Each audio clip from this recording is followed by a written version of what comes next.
विशेष दर्जा देते हुए, विशेष योजना बनाते हुए हमने उनके विकास के कामों को, इतना ही नहीं, उसको प्राथमिकता इतनी दी कि मैंने पिछले टर्म में मंत्री परिषद के साथियों को ऐसे दूर दराज के गांवों में 24 घंटे रुकने के लिए भेजा था, और -15 डिग्री वाले कुछ विलेजेस थे, वहां भी हमारे मंत्री वहां जाकर के रुके थे, उनको समझने का, उनकी समस्याओं के समाधान के लिए प्रयास किया था। और हमने 15 अगस्त 26 जनवरी में जो मेहमान बुलाते हैं, उसमें भी ये जो सीमा पर बसे हुए हमारे पहले विलेज है, आज उनके प्रधानों को हम 26 जनवरी 15 अगस्त में बुलाते हैं। राष्ट्रपति जी के यहाँ एट होम में होते हैं, क्योंकि हमारी कोशिश है सबका साथ सबका विकास, और इसलिए खोजते रहते हैं कि हम किसको, अभी भी पहुंचना बाकी है, चलो जल्दी करो। आदरणीय सभापति जी, वाइब्रेंट विलेज की योजना देश की सुरक्षा के लिए भी बहुत उपयोगी हो रही है, बहुत महत्वपूर्ण हो रही है, और हम उसको भी बल दे रहे हैं। आदरणीय सभापति जी, राष्ट्रपति जी ने गणतंत्र के 75 वर्ष के मौके पर संविधान निर्माताओं से प्रेरणा लेने का भी आग्रह अपने अभिभाषण में किया है। मैं आज बड़े संतोष के साथ कह सकता हूं कि हमारे संविधान निर्माताओं की जो भावना थी, उसी का आदर करते हुए, उसी से प्रेरणा लेते हुए हम आज आगे बढ़ रहे हैं। कुछ लोगों को लगता होगा ये यूसीसी क्या लाए हैं, लेकिन जो संविधान सभा की डिबेट पढ़ेंगे उनको पता चलेगा कि हम उस भावना का यहाँ लाने का प्रयास कर रहे हैं। कुछ लोगों की राजनीति आड़े आती होगी, लेकिन हम संविधान निर्माताओं की भावना को जीते हैं ना, तब जाकर के ये साहस करते हैं और कमिटमेंट के साथ पूरा करने का प्रयास करते हैं। आदरणीय सभापति जी, संविधान निर्माताओं का आदर करना चाहिए था।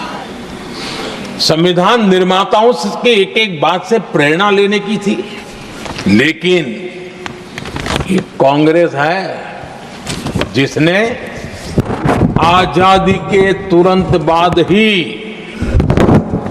संविधान निर्माताओं की भावनाओं की धज्जियां उड़ा दी थी, और ये बहुत दुख के साथ मैं ये कहना पड़ रहा है। आप कल्पना कर सकते थे कि जब देश में चुनी हुई सरकार नहीं थी, एक स्टॉप गैप अरेंजमेंट था चुनाव तक का, वो स्टॉप गैप अरेंजमेंट में जो बैठे थे महाशय, उन्होंने संविधान में संशोधन कर दिया आते ही। चुनी हुई सरकार करती तो थोड़ा भी तो समझ आता था, लेकिन उतना भी इंतजाम नहीं किया। और किया क्या उन्होंने फ्रीडम ऑफ स्पीच को कुचला, अखबारों पर, प्रेस पर लगाम लगाई, और डेमोक्रेट का टैग लगाकर घूमते रहे दुनिया में। देश के डेमोक्रेसी का महत्वपूर्ण स्तंभ, उसको कुचलने का काम हुआ, और ये संविधान की भावना का पूरी तरह अनादर था।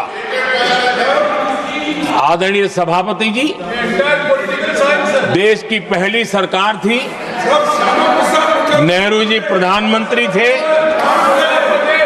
और मुंबई में जब नेहरू जी प्रधानमंत्री थे, तब मुंबई में मजदूरों की एक हड़ताल हुई। उसमें मशहूर गीतकार मजरूह सुल्तानपुरी जी ने एक गीत गाया था, कॉमनवेल्थ का दास है, ये कविता उन्होंने गाई थी। कविता गाने मात्र के गुणे में नेहरू जी ने देश के एक महान कवि को जेल में ठूस दिया।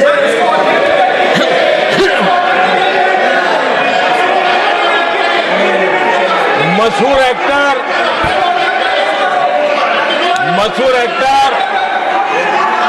बलराज साहनी जी सिर्फ एक जुलूस में शामिल हुए थे, आंदोलन करने वालों के जुलूस में शामिल हुए थे, इसलिए बलराज साहनी जी को जेल में बंद कर दिया गया। आदरणीय सभापति जी, लता मंगेशकर जी के भाई हृदयनाथ मंगेशकर जी ने वीर सावरकर पर एक कविता स्वरबद्ध करके आकाशवाणी पर प्रस्तुत करने का योजना बनाई। इतने मात्र पर हृदयनाथ मंगेशकर जी को आकाशवाणी से हमेशा के लिए बाहर कर दिया गया। आदरणीय सभापति जी, इसके बाद देश ने इमरजेंसी का भी दौर देखा है। आदरणीय सभापति जी, इस देश ने इमरजेंसी का भी दौर देखा है। संविधान की किस प्रकार से कुचला गया, संविधान के स्पिरिट को किस प्रकार से रौंदा गया, और वो भी सत्ता सुख के लिए किया गया, ये देश जानता है। और इमरजेंसी में प्रसिद्ध सिने कलाकार देवानंद जी से आग्रह किया गया कि वे इमरजेंसी का समर्थन करें पब्लिकली। देवानंद जी ने साफ साफ इमरजेंसी पर समर्थन करने से इनकार कर दिया। उन्होंने हिम्मत दिखाई, और इसलिए दूरदर्शन पर देवानंद जी की सभी फिल्मों को प्रतिबंधित कर दिया गया।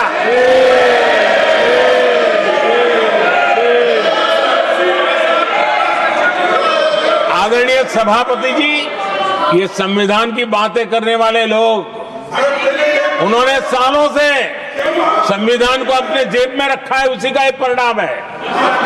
संविधान का सम्मान नहीं किया है। आदरणीय सभापति जी किशोर कुमार जी, उन्होंने कांग्रेस के लिए गाना गाने से मना किया। इस एक गुनाह के लिए आकाशवाणी पर किशोर कुमार के सभी गानों को प्रतिबंधित कर दिया गया।